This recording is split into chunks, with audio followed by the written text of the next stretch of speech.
right, hello everybody. Kevin Luther and Jerome Luther here with Voluptuary Lucid Wines for our virtual live tasting for tonight, Saturday, 5/23. It is our wine and food pairing special. So we're going to be tasting through a really cool lineup of wines here. Mixture of our Voluptuary, fully organically grown wines and our Lucid wines as well. And we'll talk more through those wines in a little bit. But we're going to be tasting through these wines, and our theme for this week is wine and food pairing. So those of you who got these kits will have had them delivered unless you were a pickup and you picked them up. And you have those kits in front of you, and you can start cracking those open a little bit to taste along with us. And then we sent out a PDF, which is also on the website, if you haven't seen that, and suggesting different food pairings. So we've created a cool lineup of food pairings here on the table, and we're going to move in the phone here for the Instagram folks. And we're going to taste through those a little bit and talk about those food pairings a bit as well while we are talking through the wines as well. We also have a little bit of live music here today from Ruby J and Aaron Lincoln. And so they're going to be playing after the second wine. So if you're just here for the music, you can just wait, and it'll be the second wine. After that, we've got some live music. And then, taste through some wines, drink some good wine, eat some good food, listen to some good music. It's going to be a pretty awesome night. So it's like Saturday nights used to be. Yeah, pretty much. Except now we're all doing it from our homes, so you don't have to worry about drinking too much. Drink all you want, and you don't have to drive anywhere. Just stumble over to the bed later. That's about it. So on that note, I'm Kevin Luther. As I said, I'm the owner and winemaker here at Voluptuary Lucid. This is Jerome Luther. Yeah, I'm his brother. I started my career, totally different industry, but after 20 years working my way through one job, just realized it was time for a change, and I really believe in his brand, so came here and joined him, especially getting to do cool things like work with artists and, have food pairings. It's kind of, an ideal change of profession. Yeah. So I'm going to show you guys a couple things here as well. Some of the things I do is put together and deliver these kits for you. So what you have is everyone will have received something with these kits and with a tasting sheet. And if you don't have it, you can print it off the website or on the Facebook invite, and it just lists out the wines that we're going to be tasting through so you can follow along at home. We'll try to keep reminding you which one we're tasting, but it helps keep track of them because the little bottles aren't labeled. They're too small to print for. So also doing that, I do all of our shipping and send it out, and we've been really shocked and pleased by how many people outside of Sacramento, the Bay Area, our friends and family have joined. And we do have friends and family totally supporting us. But we also have joining us today, and pretty much every week, contingent of people from Baltimore, Maryland, from Boston, Massachusetts, from the New York and New Jersey area, from all over and up and down the West Coast as well. We've got Portland and Washington, and just a widespread network of people now all coming together. Not only friends, friend groups and family groups that are joining in, but just total strangers and giving us a chance to connect, have a big party, and enjoy all this. So, do have one special shout out I want to give. This is from Dolores Guest. Happy birthday, Ava. We're so happy to celebrate your quarantine birthday together, and we wish you a happy and magical and exciting year. We really love this journey for you. With love from your whole family and friends, but mostly Dolores. That's awesome, and Dolores is a really cool customer of ours. She's been a big fan and a big follower, ordering a lot of wine. We've got a lot of really cool folks out there who have been ordering week after week and joining us and doing repeated tastings, and then also spreading the word to their friends and family. I have to say, I think it makes it more fun for everybody. You see everybody in the comments section posting along and like friending each other after, and we have these groups spreading around. It makes it feel like an incredibly interactive experience. Like last week, coloring together and sharing our art, that was amazing. And hearing people's food pairings, it's fun to connect and be a group.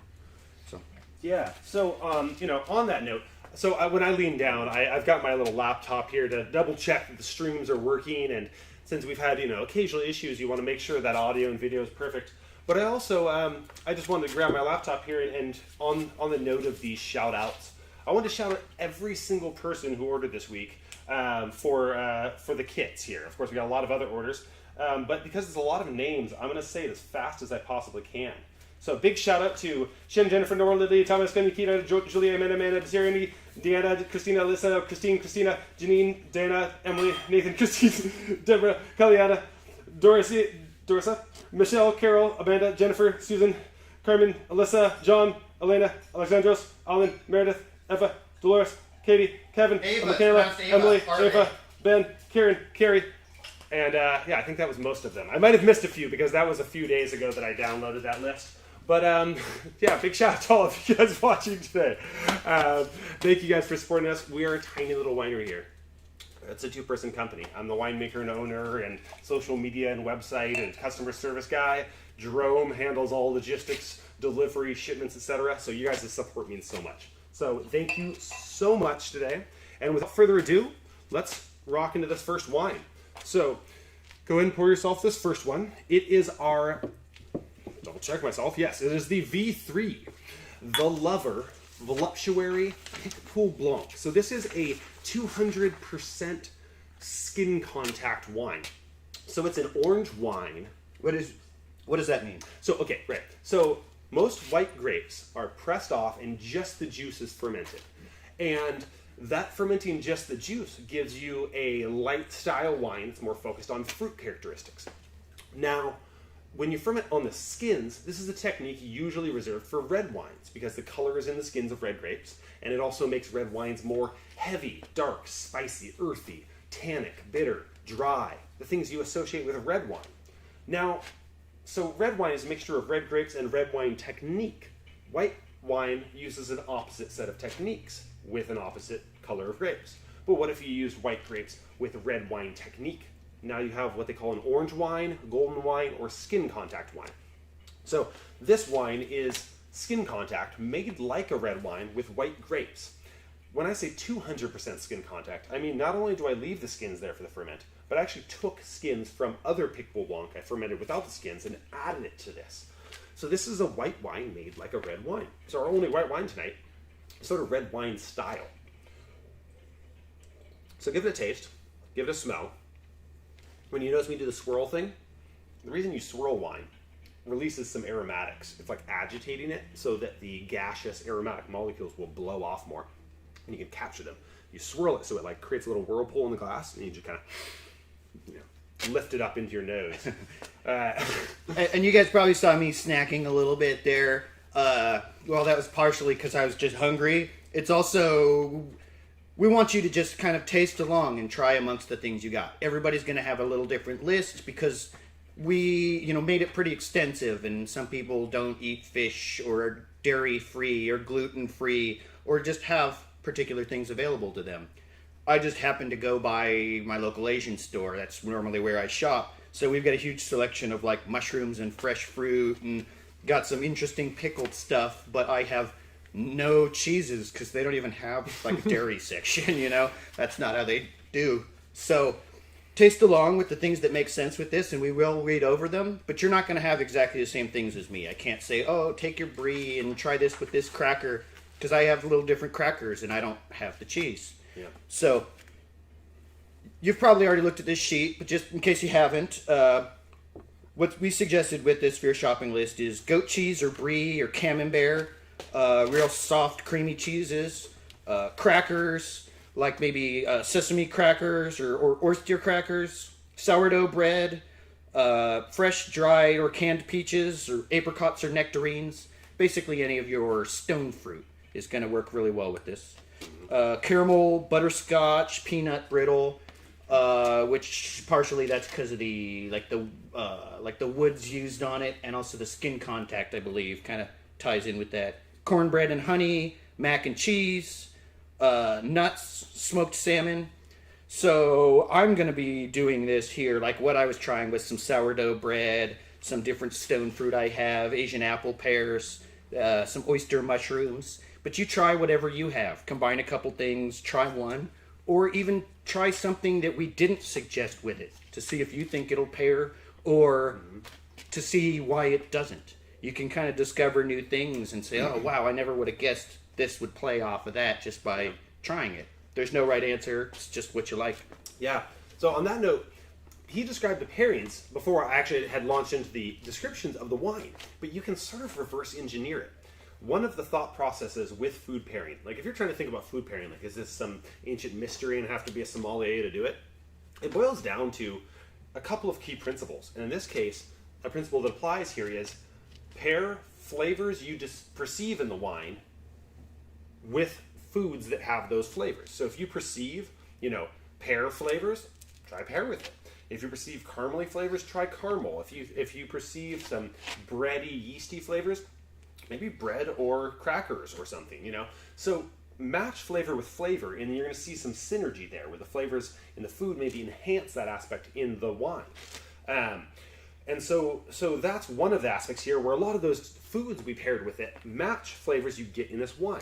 So Picpoul Blanc naturally has a lot of more citrusy flavors, but by fermenting on the skins, I enhanced more of the orchard, fruit, and tropical and floral flavors, because the skins have some of those more rich, ripe flavors. And then since this was aged, it went through a secondary fermentation, malolactic fermentation, which gives a little bit of butteriness. And then aging on the yeast gave it a little bit of creaminess. And aging a little bit of oak gave it a little bit of vanilla. And Alyssa, I believe it was, commented, K.A. Edwards commented that it's reminiscent of mild whiskey, like a bit of smokiness. Part of that comes from the aging on the woods. For sure, you get a little bit of like smoky, toasted wood. And that's why it pairs with those notes, like I was saying, the caramel and butterscotch and, anything that has those kind of whiskey oak aged tastes. Yeah. So, and then Alyssa asked, what year was the Picpoul harvested? This is 2017. So since I had already fermented it on the skins like a red wine, I decided to go all the way with that. Well, that was part of my thought process already. So then aging on the skin, or fermenting on the skins and aging on oak like a red wine, I aged it for a long time like a red wine. So this got about 18 months of aging, which is crazy for a white wine. You pretty much don't do that unless it's like a sherry. You should have heard the guy from Bokish Vineyards when he said it. He was like, So Marcus Bokish, this is from Bokish Vineyards, organically grown in Lodi. And Marcus is a pioneering grape grower of Lodi. He's the only organic grape grower in Lodi, and is just, famous for growing some of the best grapes in Lodi. We work with a lot of his grapes, and particularly with his Picpoul. He came on the show a couple weeks ago, and the Picpoul they make is a very clean, traditional style. Tasting our Picpouls... Kevin doesn't do that. No. Yeah. He commented that they were very crazy and experimental, but he appreciated that they were cleanly made and respected the variety, but expressed a different aspect of it. So, kind of a crazy wine. Throws out a lot of flavors you wouldn't necessarily expect to get out of Picpoul Blanc, but which are innate in it. And we just drew out, which give you different interesting potential pairing options. Like, you never think pickled ginger might go with it, but it could. And that's a clue on that might be as well. And I know you said there were several. I don't know if you were still planning on getting into those. But a couple of the rules of thumb that I kind of use in pairing, as well as that one, obviously, is that the color does seem to match up. Mm-hmm. Your light crackers, your sourdough, your light colored, fruits, your fish, or things along those lines are going to go with your whites. You start getting up the spectrum and you get in your dark reds, and you want that with your red meat, with chicken and pork being in the middle somewhere, mm-hmm. or shiitakes or whatever. Same thing with other items. You can pick out like your fruits, your meat, your veg, along with those same color. Your lights go well with light things. Your darks go well with dark things, and in between. Another thing is to kind of consider the use of the wine. Something that you want to drink when it's cold and crisp on a hot day. You're going to want with something you'd eat in that same climate, that same atmosphere. Something that's dark and warming, and you want to drink it on a cold night. You want some food that's appropriate for that. So you could just kind of pair it with your experience, and those are rules of thumb. There's always times that they're wrong, but you just kind of think over those things and taste around and experiment, you can find a lot of cool pairings and figure out how to use what you have to pair with what you need. Yeah, so we had a couple questions from the audience here. So when Alyssa asked what the ABV on this is, that's alcohol by volume. So the alcohol percentage on this is only 10.4%. And that's largely because Pitbull Blanc is a grape which naturally is a very light white wine. Not only that, but this is grown in Lodi. Very good growers, and they grow whites very well. This is a late ripening white, but nonetheless, in hot climates, you tend to lose your acidity very early in the ripening process.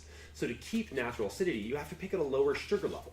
And the sugar level results in your alcohol level. So since this was picked at a lower sugar level of about 21 bricks, we got 10.8% alcohol. I mean, this is a wine that's kind of almost suited for sparkling wine in that lower alcohol style. But works very well for a still white wine on a lighter profile of alcohol. Now, of course, I kept a more full-bodied profile with the tannins and the oak influence and the skin influence. So you're going to get a very full-bodied flavor, but it's not from alcohol. The alcohol's fairly low. And then there was also a comment I thought that was really great by Carrie Boyle, River City Wine Week. If you don't follow them on Instagram, Facebook, check them out. Carrie is awesome, and she runs that. But she's one of our super fans, so we gotta give her some shout out. I gotta give a shout out. But she paired it with dehydrated mandarins and walnuts. Ooh. And the combo with the wine was reminiscent of Sauternes to her. And Sauternes is a style of wine that usually sweet and very viscous and a lot of like dehydrated orchard fruits like apricot and peach and so on, with a lot of that kind of flavor, but also a nuttiness and a creaminess. I can see why the dehydrated fruit worked so well with the skin contact wine. It's the same thing where it's going to like intensify the flavors so very good call. Yeah, awesome comment. So kind of finishing up this wine now that we've talked over the food pairings and some wine notes. This wine, I do crazy other pairings, and although we're focusing on the food pairings, I'm going to mention a few of them. My life pairing for this, because it is a very quirky wine. It's a white grape made as a red wine that's got all these crazy flavors. So this wine is about being yourself, especially when you aren't what people expect. AKA letting your freak flag fly. I can't say that sentence. I messed that up last time I said that quote too. Letting your freak flag fly. There you go. And the literary pairing for this is from Lewis Carroll, Alice in Wonderland. I think it's a different character, obviously, not the writer, but he's the author. And the quote is, "You're mad, bonkers, completely off your head. But I'll tell you a secret. All the best people are." Except for the ones that are like really, really, really crazy. And then sometimes that's a bit much. But often then they're just misunderstood or made a few bad decisions. Yeah, we all go through times. And then music pairings are more or less in that theme. In My Mind by Amanda Palmer, Forrest Whitaker by Brother Ali. And this wine is at the Snug here in Sacramento. The Snug, really cool cocktail bar. They stock that wine and our rosé. And they just posted about it on Instagram the other day. Mostly, I think, because they really like our label and it looked good in this photo they had with a cool background. Now let's move on to the second wine, which is your first red wine of the evening, and that is going to be your V7 Da Vinci's Wing Zinfandel. There we go. Jerome's going to take care of the ladies and guests first. Yeah, I'm going to give a little bit of an intro here while Jerome's pouring that for our guests. And then actually, while we're tasting this wine, Jerome is going to introduce you guys to our subscription products and our tasting kits for, in general, for ordering for future weeks and whatnot.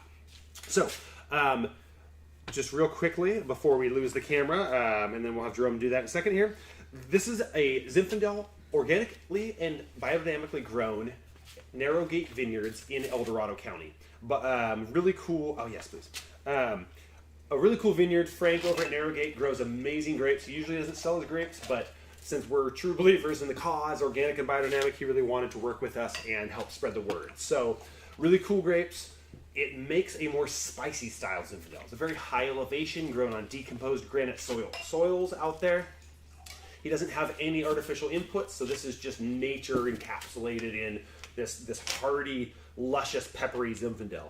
So you're going to notice more tannins, more acid. That's because we picked the grapes a little earlier, when they have more acid and more pepperiness and more greenness to them. But there's still a blackberry, but it's like a blackberry bramble, like the bush and everything. It's like stomping through the bushes. And this was aged on a little bit of cherry wood, but also some maple. And yeah, so that's a little bit of info on the wine. We're going to get to the food pairing in a second. Feel free to start experimenting and follow along the sheet. But while you guys are doing that and tasting this wine, Jerome is going to introduce you guys a little bit to the subscription products and monthly stuff. So there we go.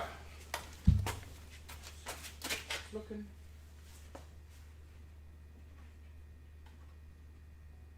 I may need another set of hands here, Kevin.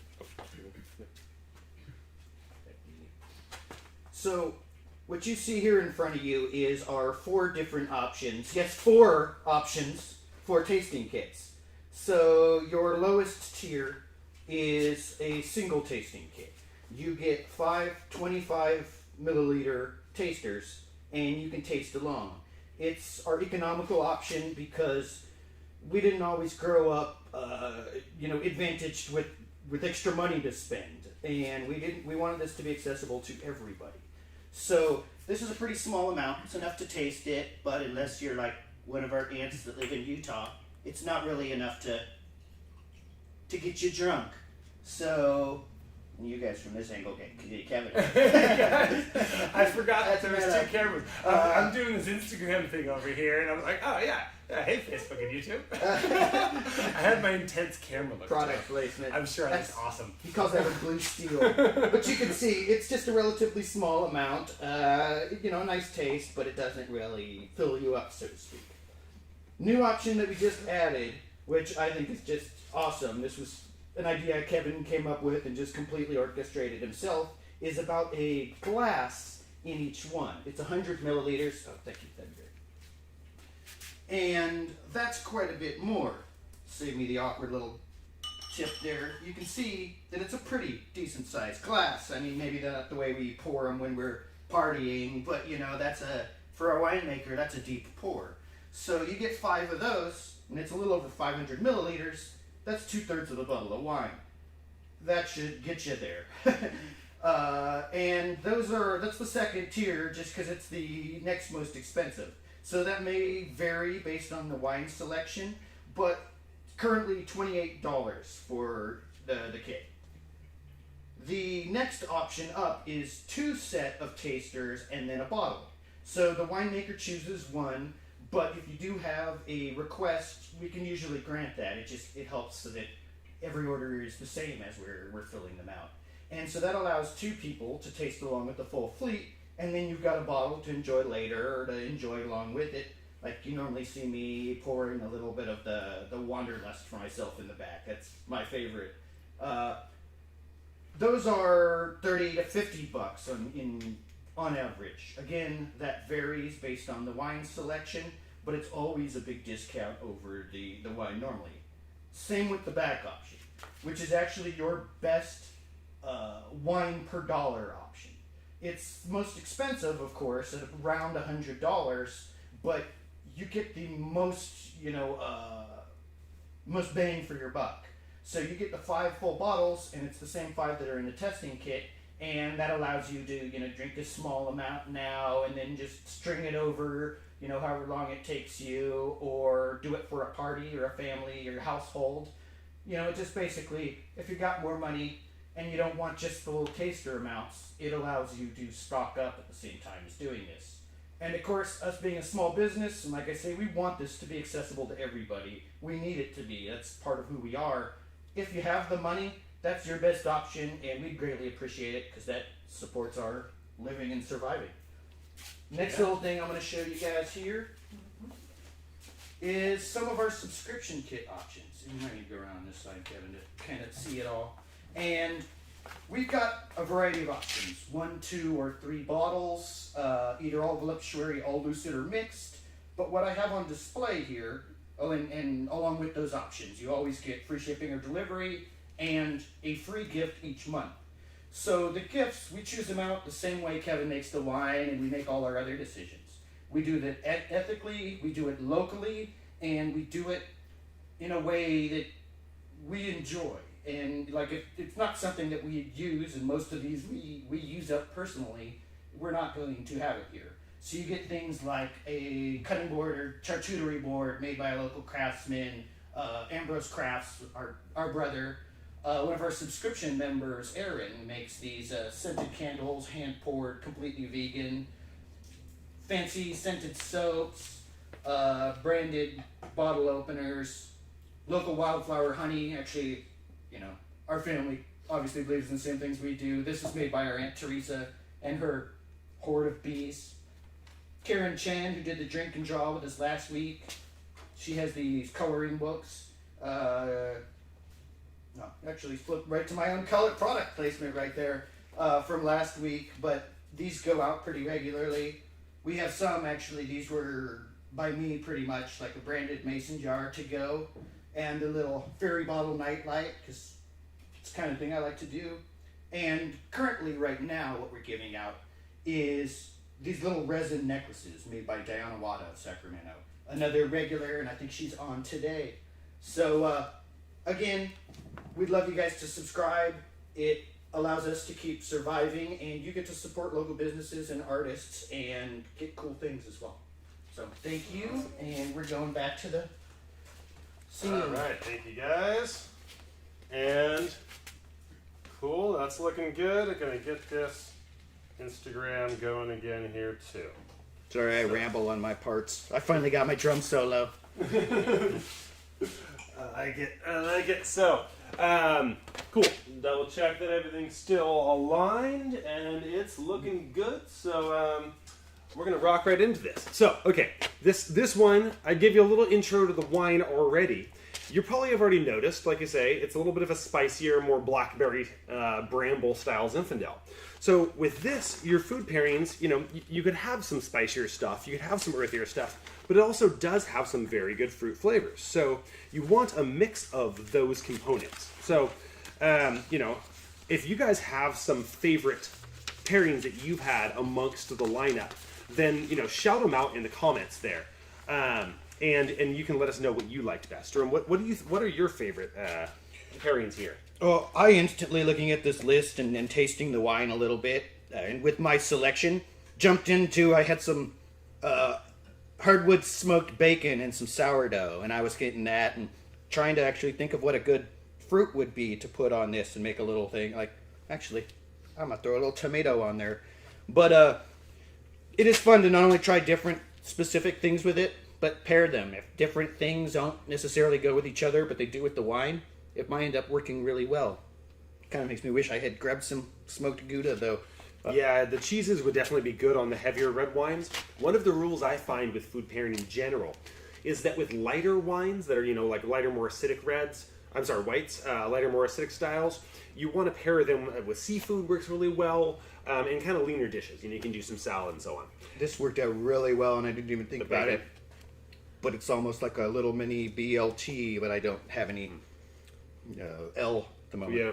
So, but as you get into your heavier red wines, because those tannins can be very drying in your mouth, if you have something that's also, like food-wise, harsher, a bitter food or a spicy food, a heavy red wine doesn't go as well with it.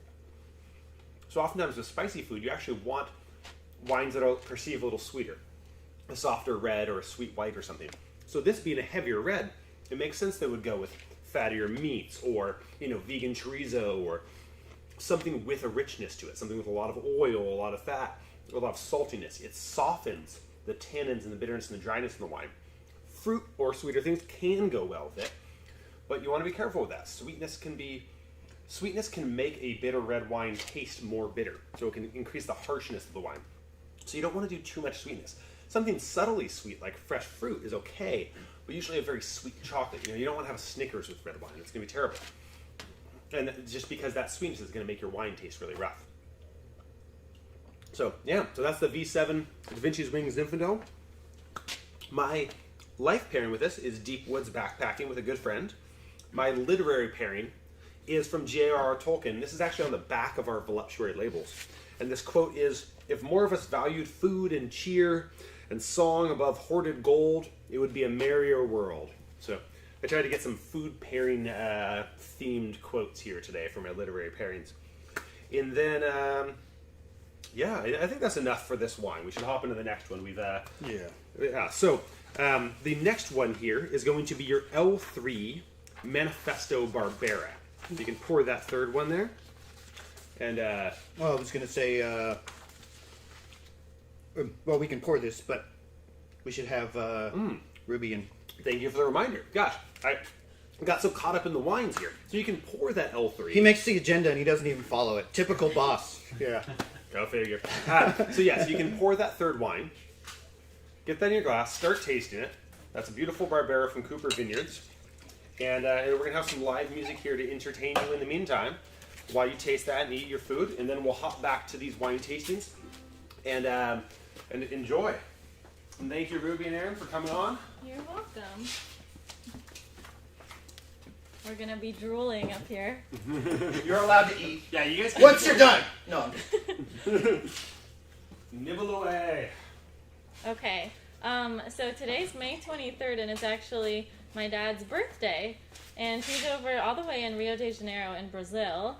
But I asked his girlfriend to make him come to the computer, hopefully in time for us to come on tonight, so that we can actually perform one of his songs. His name is Chris Fradkin, and this is called Why the Earth Goes Round. I want to see those too. You could put this thing right. Does that work?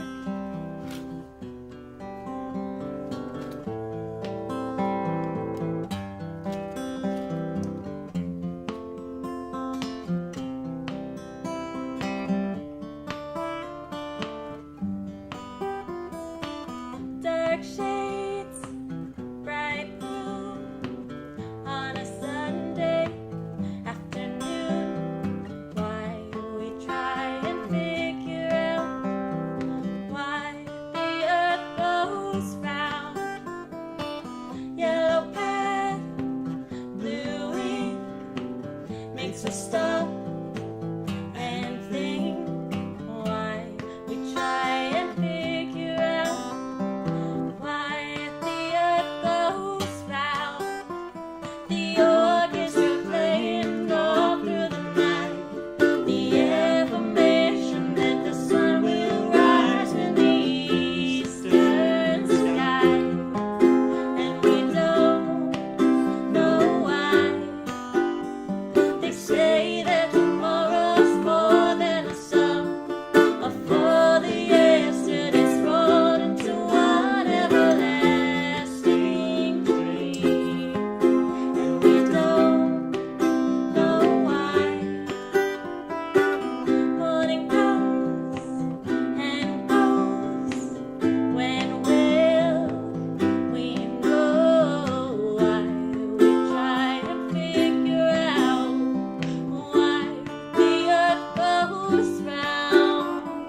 Blue sky, so deep, rocks are to see.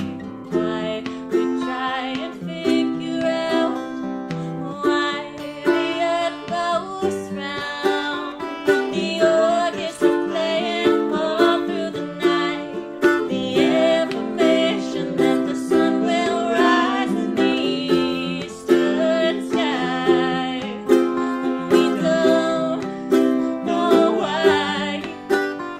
They say that tomorrow's more than a song, or for the yesterday's rolled into one everlasting dream.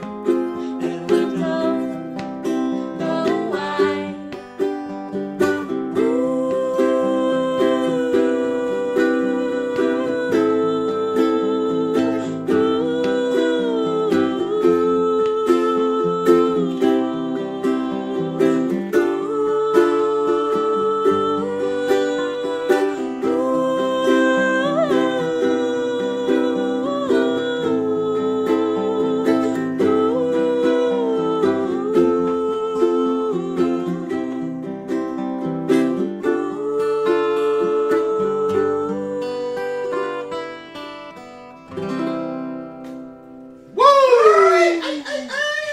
Happy birthday to my dad, Chris Fradkin.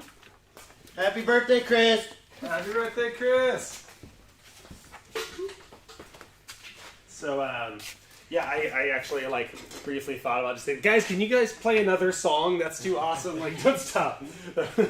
That seems like a horrible reason to ask them to stop. Yeah. So thank you guys for that awesome performance and happy birthday, Chris. And yeah, so now we are launching into this Barbera. So there was a couple questions about where we source our grapes in the comments, and we source our grapes from various areas, but mostly regions surrounding Sacramento. So we're based here in Sacramento, an urban winery in a little warehouse here. And get ready for this next one. So Gonna do this. We had a customer or a viewer comment that it was sometimes hard to keep track because we talk about different things and have performers. So I'm trying to keep them lined up there with an empty space with the one we're drinking in front so that you can keep track. Nice. So we source our grapes from local regions around our urban winery here in Sacramento. Mostly foothills, especially for red wines. And then Lodi a bit as well, mostly Bokish vineyards. And they grow a lot of really awesome whites and red wines. We do source a little bit down in the Delta, including Clarksburg and Contra Costa County, the far end of the Delta by the bay. And we've sourced Pinot from Santa Cruz area. So we're sourcing mostly around Sacramento as much as possible, although we occasionally range further and wider because our main focus is organic grapes. We want to work locally when possible, but if there's no one growing locally, we have to source a little wider. So this one, L3 Manifesto Barbera, is from Placer County. Really awesome, riper style Barbera. You're going to get a lot of blackberry and plum fruit. But it's not brambly, it's not spicy like that Zinfandel. This is more straightforward fruit to me. A little bit of chocolate, a little bit of, richness to it. But, that's this wine for me. It's not crazy complex like that Zinfandel. It's more straightforward as a fun red wine. The pairings with this. Have you found any favorite pairings yet as you're going here? Yes, to some degree. I agree with the pairings that you had listed here and kind of went off that. So I tried some shiitake mushrooms and some vegan sausage that we had, along with the I had some herb saltines, and I thought that worked really well. The pepperoni isn't really as much, but the tofu sausage or vegan sausage is fantastic with it. Yeah, the little bit of spiciness in the vegan sausage, and I thought of pepperoni because it has some spiciness, but it's not too heavy of a meat, you know? Mm-hmm. And so sometimes... And it does have some of that pepperiness. Mm-hmm. So with food pairing, I mentioned earlier one of the main ways to go is to choose flavors in food that match something you see in the wine. So you're accentuating that aspect of the wine with that. Another direction you can go is to choose something that adds to the wine, or that the wine adds to the food. So if your wine is like too soft and you want a little acidity, sometimes something sour when you eat it together helps add that acidity. Or vice versa, if you have a dish that's like, lacking in a fruity richness and you have a fruity rich wine, that can add that to it. So sometimes you're matching and accentuating, sometimes you're counterbalancing. So think of the wine as another ingredient in your spice rack when you're cooking. It's just another way to add a flavor to the food almost. You taste some food, you drink some wine, you taste some food, and it adds to that overall flavor profile. So one of the cool aspects. So you can see that here where some things just balance with it and some things add to it. Fruit is going to add, enhance that fruitiness, but probably take away from the spiciness. So you can play around with those elements and in the comments throw out what you're seeing and what you like best. 3 out of 3. This is the third one that the bacon paired fantastically with. So I don't know. Coincidence, I think. Someone in the audience said, "You're eating bacon in front of us?" And I wasn't sure if they're mad because they're vegan and it's meat bacon, or if they're mad because we didn't have enough bacon to share with everyone. Yeah, for what it's worth, I got 2 meat proteins, 2 non-meat proteins, 2 mushrooms, and some nuts. So we're anything from like meat-centric here. Yeah. But how do you not have bacon? It's the perfect pairing for everything. Yeah, I mean, that's the thing is, traditional food and wine pairing is very much not a vegan-focused thing. It tends to be very heavily focused on meats, especially cured meats and cheeses And so, as a winery that makes organic, natural, sulfite-free, vegan wines, it's like, wait, but you have food pairings that include the meat and cheese. It's like, well, we have to do this because a lot of people, want organic, healthy wines but aren't vegan themselves. So we want to offer those options. But we also want to include non-meat options because that's something most wineries don't do, is ever mention anything other than meat and cheese. So that's why we've mentioned the vegan sausages, the mushrooms, the fruit, different kinds of breads and crackers. There's a lot of options if you're a vegan eater or vegetarian eater to still pair with wine effectively. You just have to get a little more creative and think about salty, umami type foods in the vegan category. So it's the flavors, it's not the animal source that makes them good pairings. It's just a lot of things we traditionally think of when we're thinking salty and umami are meat and cheese based, but there are great vegan options. Yeah, like we got shiitake and oyster mushrooms that I grilled up on a cast iron grill pan with some fresh black pepper and salt. Those have been better pairings with these red wines than the pepperoni by far, just because they have that umami, they've got that black pepper, and yeah, I'm a meat eater. I love my meats and my bacons, but some of these things are just even better options for pairing with the wines. As you'll see with us a lot, we don't stick to the traditional. This is what everybody does.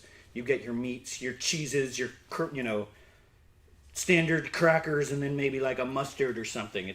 We've got pickles and seaweed salad and hoisin sauce and black cherries with our Asian apple pear, And I wanted to make sure there were some options that you can just get anywhere. Because so often food pairings are like, oh, you take a rare steak from Japan that's been massaged daily for 12 months, and then pair that with a unpasteurized French cheese, and it's like, hey, we can't always find that. That's not my local grocery store. I don't have time to cook that 5-course meal you suggested. It tastes like elderberries. Yeah. What? I don't even know what that means. Yeah, so wine gets really crazy where it's like, that's not relatable anymore. You know what?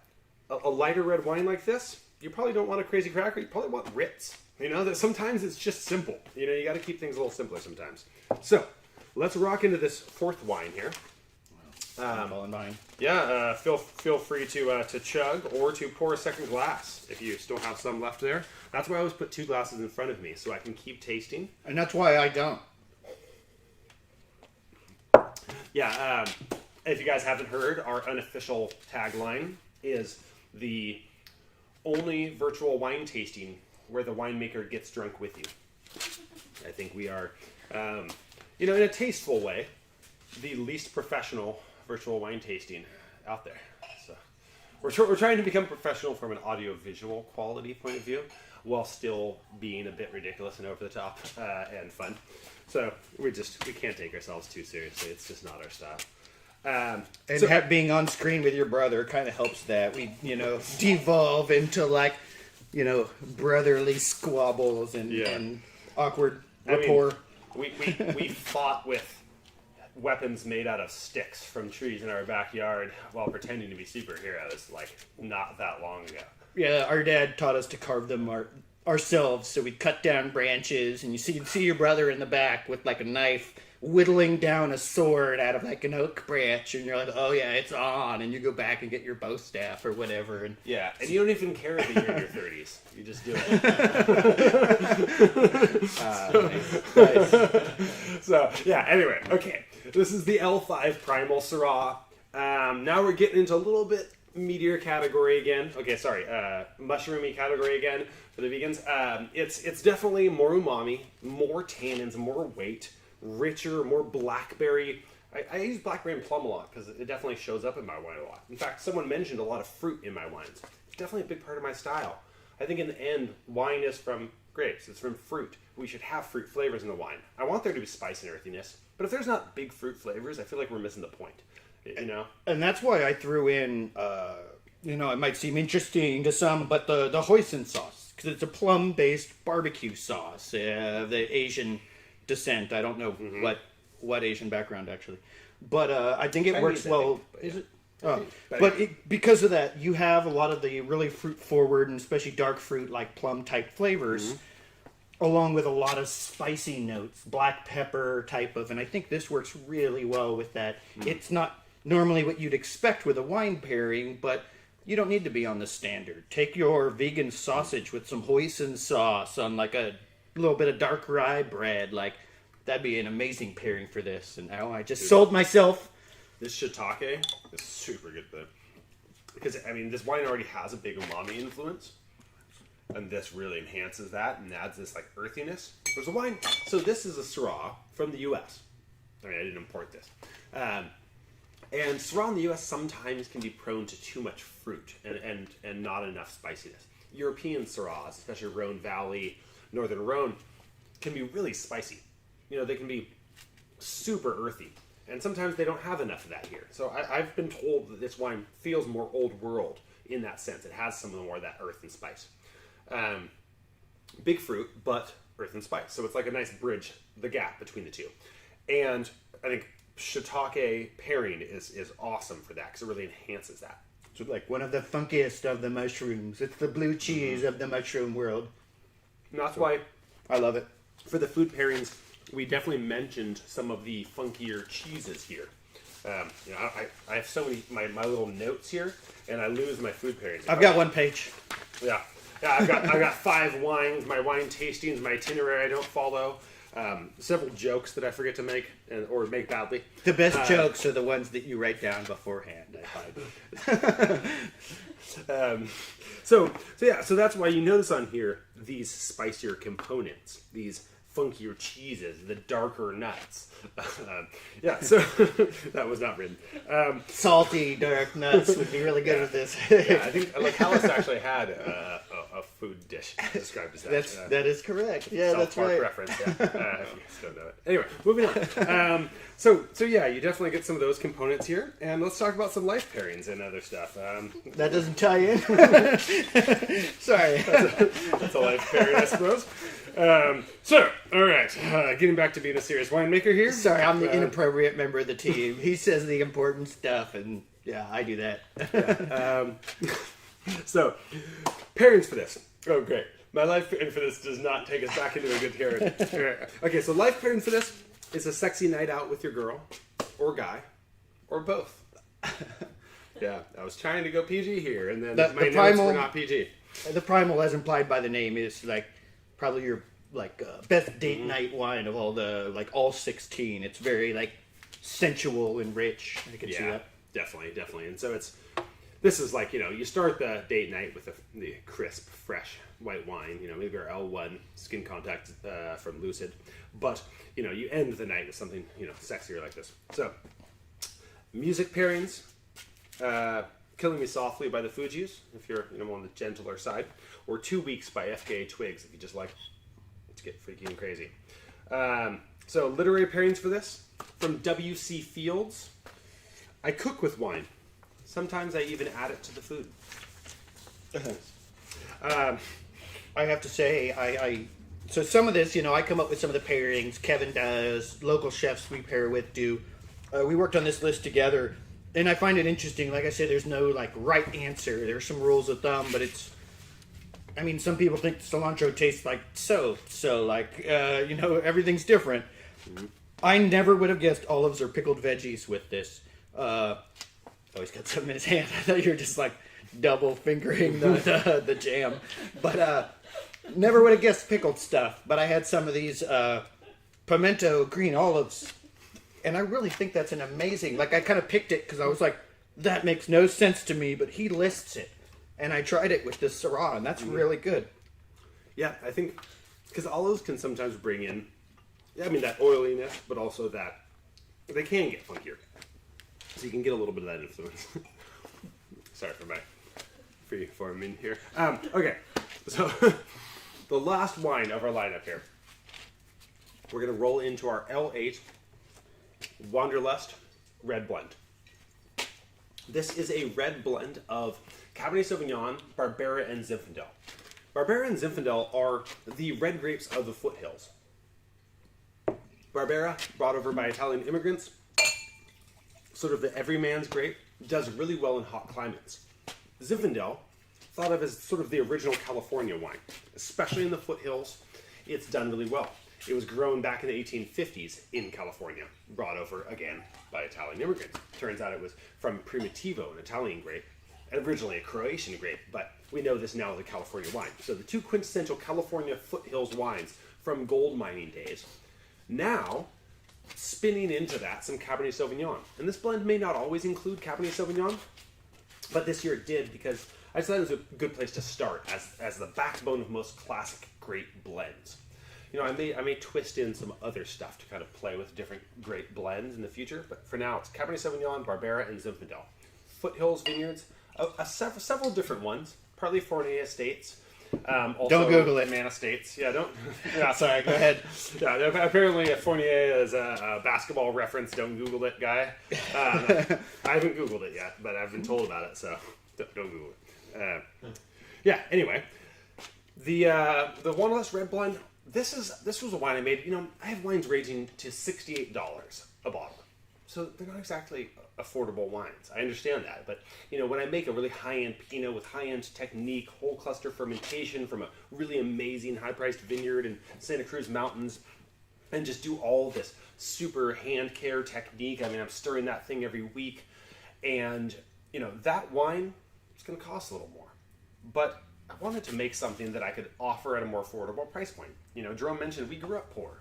We were below the poverty line when I was born. Yeah, I don't really like the term poor because we didn't like grow up like, well, we were stupid. We knew we weren't like economically advantaged, you know, but our life wasn't poor. We grew up on an acre of land with, you know, and orchards and ducks. They were named Duck, Duck, and Goose, by the way, and like goats and, you know, like little farmland in the back, and parents who homeschooled us as well as, you know, allowed us to acclimate in public schools, like a huge family network. We just didn't have a whole lot of money. and that acre of land was literally next to a trailer park. Next door was a trailer park. And there was a drug house down the street, you know, that dealt crack. So, and prostitutes walked down the street as well as drug dealers frequently. We fell asleep to gunshots many nights.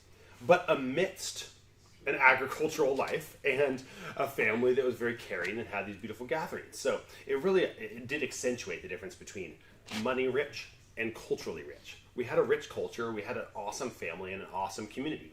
So, you know, that definitely created a different emphasis. But relating back to this wine again, when I think back to that, it's like, okay, you know, that family roots of caring about community, about sharing good times and good food and good wine and gatherings and so on, you know, has influenced my winemaking and our food influence and our organic influence. You know, a lot of this has roots in my family and my influences. But to make only $68 wines that rich people can afford, it's just not my style. You know, I want to make that wine too, and I have to price some wines that way because of how I make them. But I also want to make an $18 wine that's accessible to everyone, that's just delicious.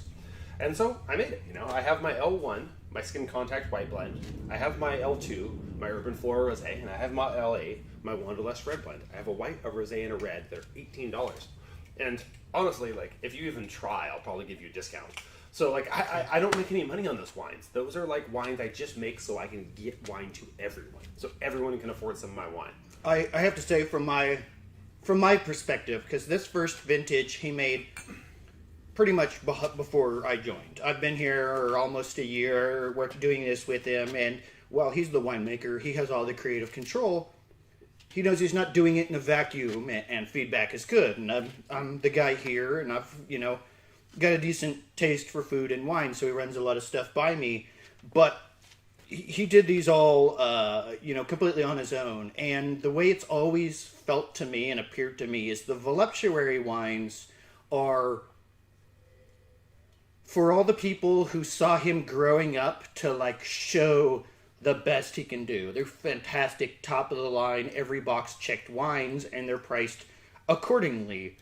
The Lucid wines, so it was like for his college professors and co-workers and people, you know, from previous wineries.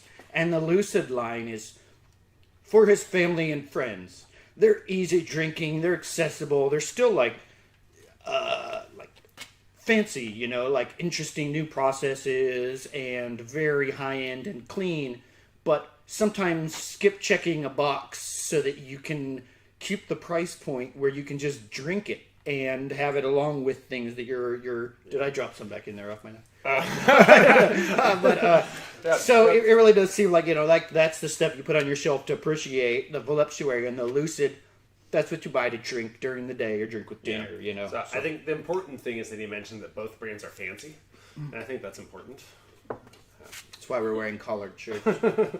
Yeah. So the L8 Wanderlust Red Blend, a very fun wine while still having a lot going on there. The Best of the Foothills brings together a really cool mix. Also some really cool woods, some maple, hickory, and whiskey oak, as well as regular oak. I haven't emphasized that this show, but I do use quirky woods in all my wines. A lot of cherry, maple, and hickory, depending on cherry on the lighter reds, maple and hickory on the darker reds. So, and also lemon and apple woods on the whites. And... Yeah, a little lemon wood was used on the V3, the Lover Voluptuary. So another thing I want to mention real quick, because we're going to be wrapping up here in a second, but you guys probably love these labels. Everyone does. They're amazing. The Voluptuary is all by Robert and Shauna Park Harrison. Really cool artists. They were super innovative, super pioneering, and it's all analog photography, stage sets, and it looks like it must be an art piece, but it's actually just photography with analog manipulation, darkroom styles. Robert and Shauna Park Harrison, they're cult famous in certain circles. Look them up, check out their stuff. Really amazing. The Lucid Wines all have a local artist here in Sacramento, Micah Crandallbear. And he also is amazing. He happened to grow up with my brother and be in the same school as him growing up. And then now he's world famous. We started working with him early on, and he's just blowing up. So it's been a really cool collaboration. So extremely coincidental. Yeah, no, it had nothing to do with that. It actually didn't have anything to do with that. But he blew up, and Micah's an awesome guy. So check out Micah Crandallbear's art. Check out Robert and Shauna Park Harrison, both amazing artists. And so I hope you guys enjoyed all of these wines and enjoyed the food pairings. If you guys have any questions, towards the end here, I wasn't able to keep up with comments and talking. I'm not a very good multitasker, and then I had to eventually eat, so I didn't get too drunk. But I hope you guys enjoyed anything. If you have any comments or questions, I will go ahead and answer those afterwards as well. And thank you guys so much for tasting through these. We hope to see you at some future tastings. We're going to have next week is our circus party. We've already sold like 200 plus of these kits. This is probably our most popular Saturday coming up here. It's going to be huge. Yeah, it's both going to be huge in terms of the number of people watching and also the number of performers. We're going to have like 6 different performers, everything from jugglers, clowns, magicians, musicians. We're going to have fire spinners and LED spinners. We fell into a crowd of circus performers at some point as our social group, and I don't really even know why. It just because they were cool people and they do awesome performances and supporting the arts. We both spent a lot of time at their shows. So. Yeah, true. I think we just timed out. Instagram's gone. Instagram times out after an hour, so we're at an hour. YouTube and Facebook people, thank you so much for joining us. I hope to see you at that one or our trivia night the week after. But we do this every Saturday at 5 p.m. Live tasting. There's a different theme every week. We get geeky in the wine, but we try not to get too geeky. We try to bring in something else to keep it fun, keep it lighthearted. Thank you all for supporting us. Again, we're a tiny micro winery. 2 people, 1,000 square feet, 2,000 cases a year. I mean, we're one of the tiniest wineries in the U.S. We had so little space that we literally set all this up and break it down for every show because we can't keep it for the next one. It's basically the same every day. Yeah, and I've been told that when we do our little video tour of the winery, it looks bigger. It's actually really tiny. I mean, you could walk for 5 seconds and hit the far wall. I mean, it's that small. It really is tiny. So thank you guys so much. I say all that to emphasize your support means so much. I mean, the amount you guys are buying, the support you're giving, we're going to sell out before, like, July at this rate, Don't worry. It's not like we're going to be like, out of wine, folks, go somewhere else. It just means next year's vintage is coming out a little earlier than planned. Yeah, and we'll have to grow faster. We'll have to start making more wine and rent another warehouse. Grow faster? Can we do that? I don't even know it's possible. Well, anyway, guys, thank you so much. We'll see you next time. Thanks for supporting us. Please share, comment. Look forward to next time. All right. Like drum chugs on camera.